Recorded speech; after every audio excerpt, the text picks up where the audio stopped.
Järjekorras juba 16. korda peab Tallinna Haridusamet oma juhtimiskonverentsi. Sel aastal oluliselt teistmoodi, kui tavaliselt on olnud siin meil esindatud valdavalt haridusasutuse juhid, siis seekord, nii nagu muutused ikka, algavad kuskilt, algavad meist endist. Ja võib-olla ka küsimus sellest, et kas see juhtimiskonverents on andnud piidavalt juhtimistulemuslikke tegevusi.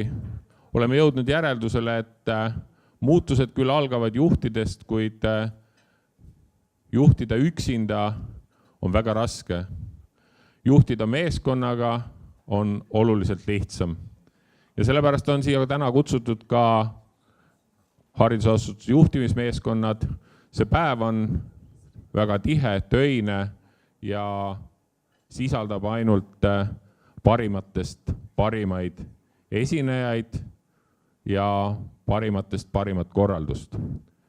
Nii et soovin teile ilusat konverentsipäeva, sest et te olete seda väärt, seda päeva, te olete väärt seda, et kõik meie lapsed, kes käivad koolides või lasteaedades, saaksid parimat maailmatasemel haridust ja see ongi meie eesmärk ja ülesanne pakkuda parimatest parimatele, parimatest parimaid esinejaid.